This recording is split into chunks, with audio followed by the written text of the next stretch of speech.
So this is our packet for parallel and perpendicular lines.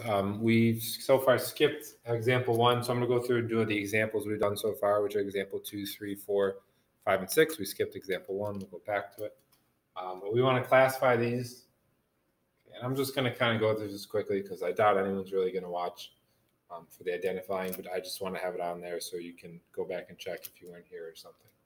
Okay, but 1 and 2, these are all, here's our transversal. So they're alternate sides of your transversal, and they're outside of the two lines. So here's the two lines that our transversal is transversing.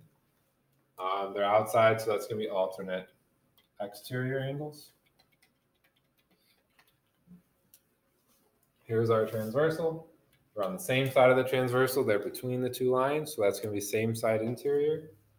Same side interior. Okay, here's our transversal. Okay, they're on the same side. One's inside the two lines.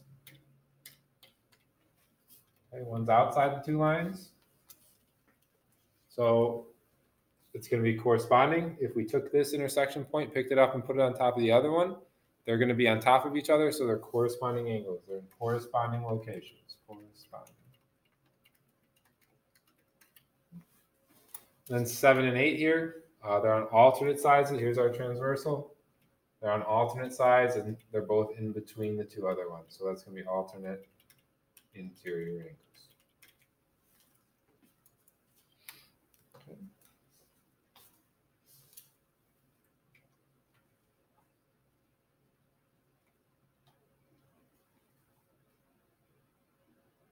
Number 5. So they want us to identify each relationship, each angle pair. So here's 1 and 7.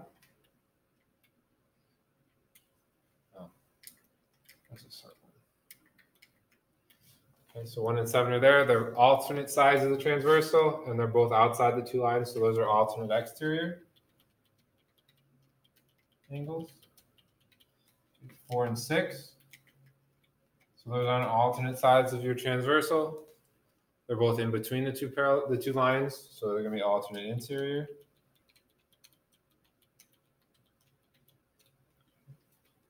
8 and 7. They share the same vertex. Those angles have the same vertex. They share a common side. So since they have the same vertex, it's either vertical or linear. Since they're right next to each other, it's going to be a linear pair.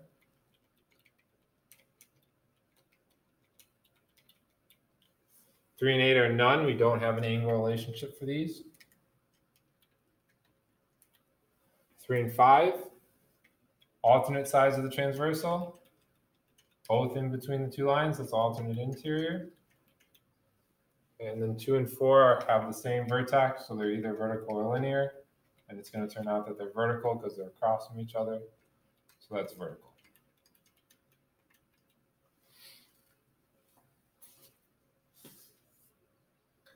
Okay, identify all the pairs of the following. So A is alternate, or A here is corresponding angles. So 1 is going to correspond with 3.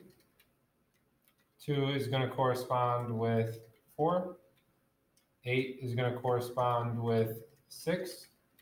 And 7 is going to correspond with 5, right? So if you picked up these intersections, put it on the other one, 2 would be on top of 4. 1 would be on top of 3. 8 would be on top of 6. And 7 would be on top of 5. They're in the same corresponding locations of each intersection. Alternate interior. So alternate interior, so angle 2 and angle 6. We could also do angle 3 and angle 7. Consecutive interior, also known as same side interior, so you want the same side of the transversal. And in between the two lines. So we can do 2 and 3, or we can do 7 and 6. Alternate exterior. Okay, so that's going to be angle 8 and angle 4. We can also do 1 and 5, so angle 1 and angle 5.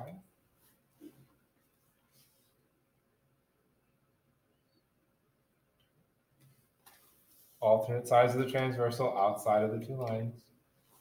Then we have vertical, so we have 1 and 7. Okay, we have 8 and 2.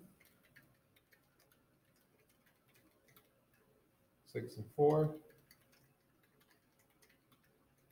And then we also have angle 3 and angle 5. Okay, linear pairs, there are 8 of them, so we can do angle 1 and angle 2. Okay. We can do angle 2 and angle 7. We can do angle 8 and angle 7. Then we can do angle 8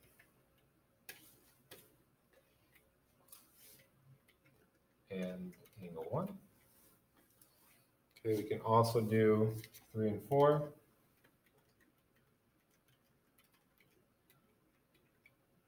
4 and 5. 5 and 6.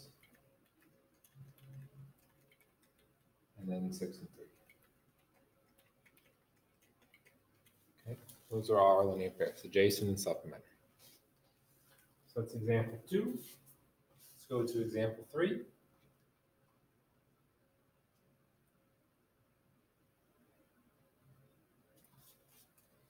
Zoom out a bit, maybe. Yep. Okay, so use the diagram to find the following angle measures. Just explain your reasoning.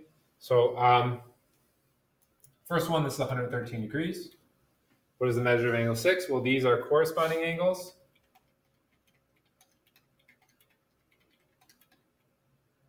Okay, and we know that the lines are parallel. Since the lines are parallel, our corresponding angle theorem tells us corresponding angles are congruent, so the angle measures are equal. So the measure of angle 6 is going to equal 113. Okay, second one, measure of angle 4 is going to equal 100. Okay, what is the value of the measure of angle 6? So 4 and 6 here are alternate interior angles. The alternate interior angle theorem tells us if the lines are parallel, which they are, is indicated by these two little arrows. Then the alternate interior angles are congruent, so their angle measures are the same. So the measure of angle 6 is going to be 100. Okay. Third one, if the measure of angle 1 is 84, what is the measure of angle 3? So those are vertical angles. We know all vertical angles are congruent. So we know the measure of angle 3 is going to be 84. The measure of angle 7 is 75. What's the measure of angle 1? So those are alternate exterior angles. Okay, 1 and 7 are alternate exterior. We know by the alternate exterior angle theorem that all alternate exterior angles, if the lines are parallel, alternate exterior angles are congruent. So since the lines are parallel, the alternate exterior angles are congruent, so their angle measures are the same. And then we have angle 3 and 4. Those are a linear pair.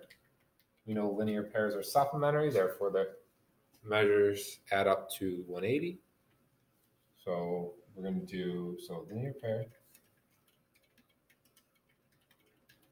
Okay, so the measure angle 4 is going to be 180 minus 81, which is going to give us 119. And then 6 and 3 are going to be same side interior angles. On the same side of the transversal, they're in between the two lines, the two parallel lines. So since the lines are parallel, we know same side interior angles are supplementary. That means they add up to 180. So we can do 180 minus 111. So the measure of angle 3 is going to equal 69. And that's because they are same side interior angles, or consecutive interior angles. Example 4.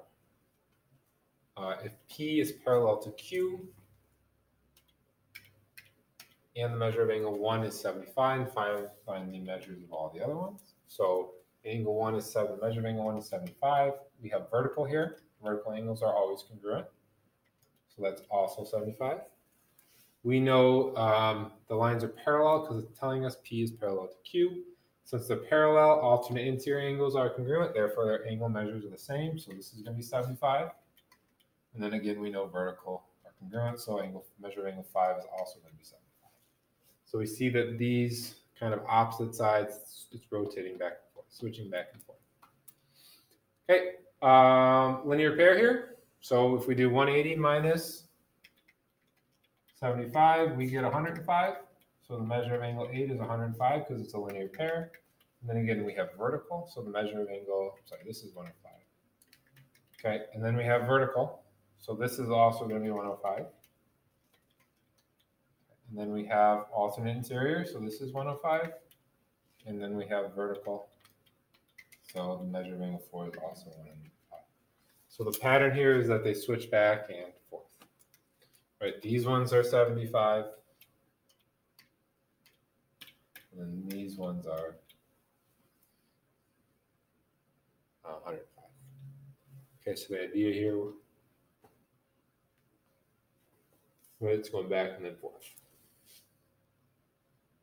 I guess is kind of the idea. If you think of a scar. Okay. Right, it's like the Harry Potter scar.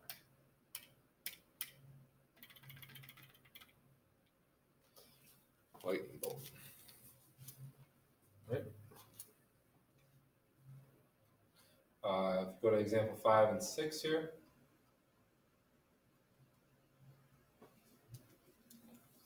Let's look at 5 and 6. Okay, so angle DHG, that's this angle right here. Okay, and then we have angle HGA. So that's this angle. So we're looking at these angles. The lines are parallel.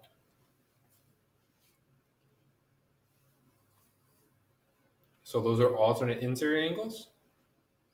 And we know that if the lines are parallel, the alternate interior angles are congruent. So this one's going to be congruent. Right? Because they're alternate interior. Right, let's look at the next one. FHC, that's this angle right here. And DHG. So those are vertical. We know vertical angles are congruent.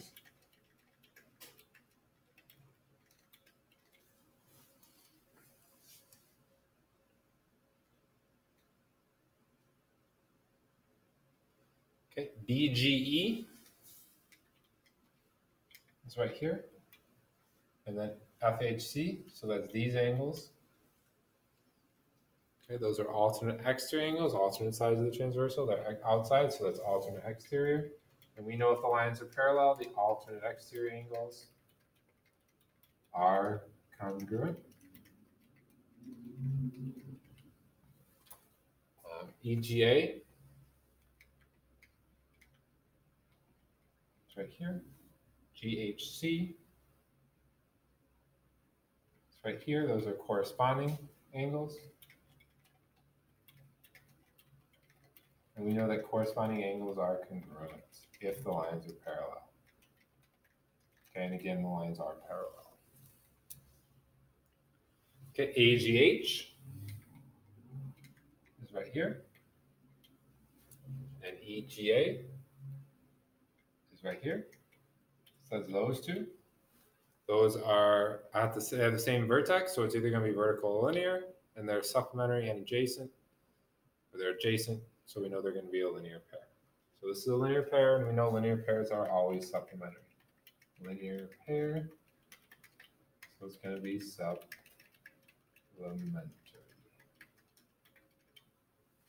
Angle DHG and angle BGH. Okay, that's these two here. So those are on the same side of the transversal, both in between the two lines. So they're same side interior or consecutive interior. But again, I'm always going to call it same side interior angles. And we know by the same side interior angle theorem that if the lines are parallel, the same side interior angles are supplementary. So this one is also supplementary.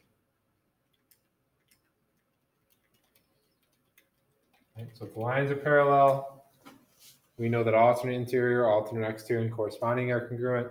If the lines are parallel, we know the same side interior angles are supplementary. And then we know vertical angles are always congruent and linear pairs are always supplementary.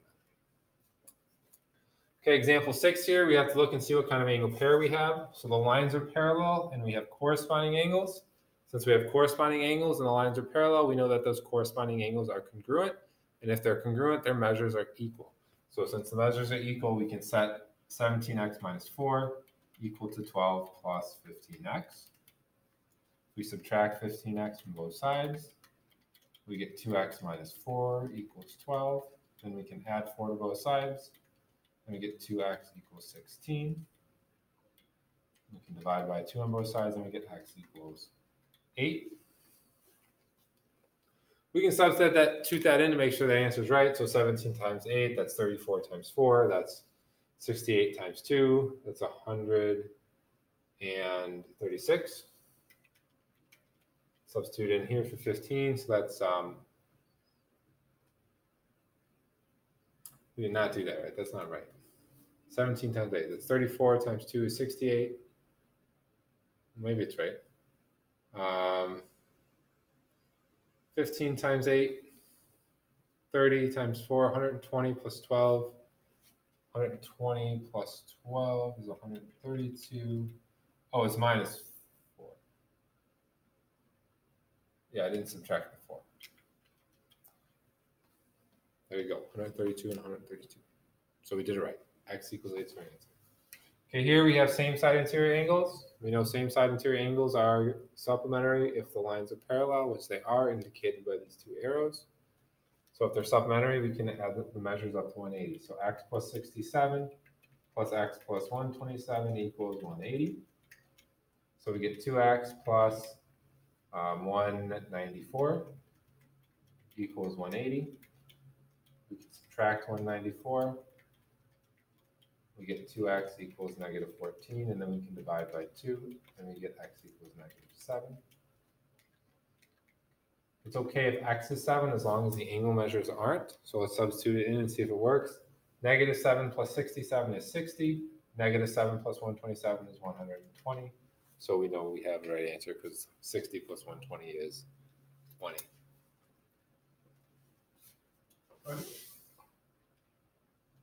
We haven't done the converse page yet. We skipped it and we went over to example 1 here for this. Okay, so these are very similar. We have, again, corresponding angles, so this is the same thing. 15x minus 5 equals 13x plus 3 plus 5. Because these lines are parallel, corresponding angles are congruent, therefore their angle measures are equal to each other. We can then subtract 13x from both sides.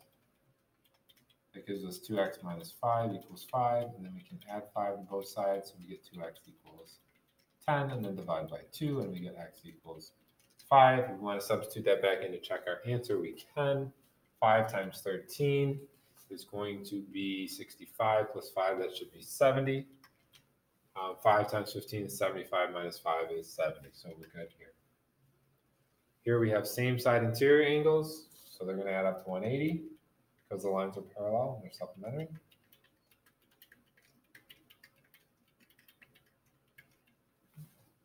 So for it to combine like terms, we get 24x plus 12 equals 180. Subtract 12 from both sides, we get 24x equals 168. That looks like it's going to be 7. 96 is 4. 120, 144, 168. Definitely 7.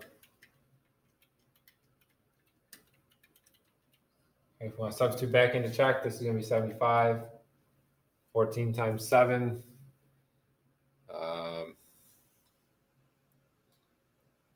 That's 70 plus 28.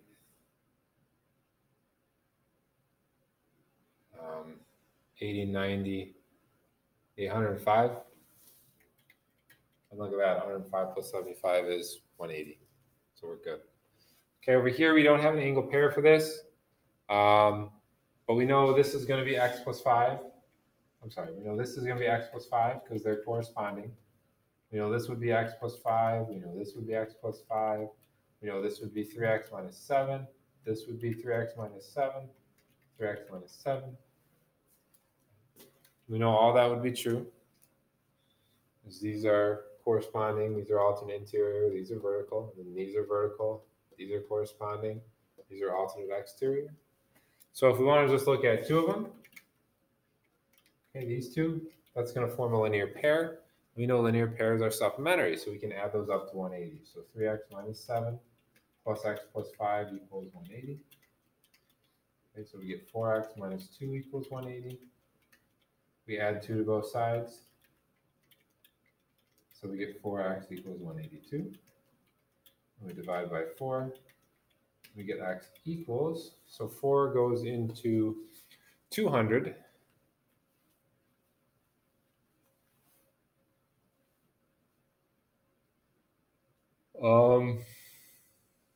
Let's see here. That's not going to be evenly distributed. 50 times, and then you subtract 16. It looks like 45 and a half. Yeah, I remember that. That sounds right. 45 and a half. 90, 180, yeah. We go down to number 4 here.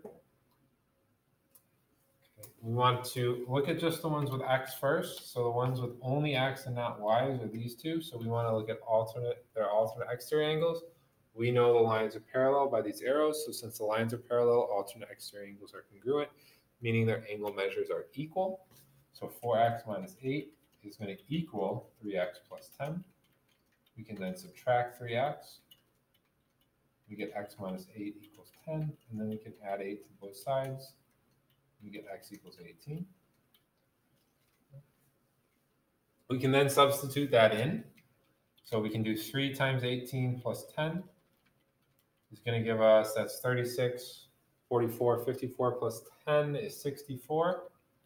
11 times 18, that's 191 plus 2y. And then we know these are a linear pair. We know linear pairs add up to 180. So we're going to have 64 plus 191 plus 2y equals 180. 64 plus 91, that's 95.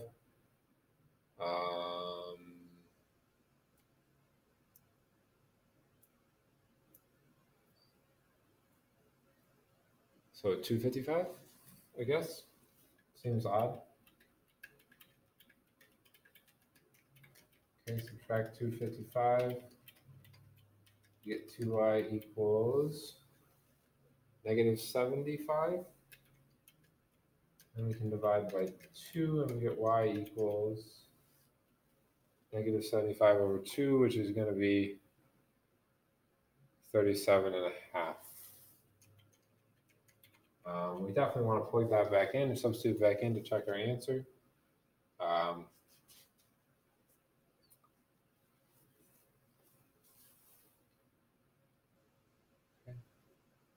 So 2y is negative 75, so we would have 191 minus 75.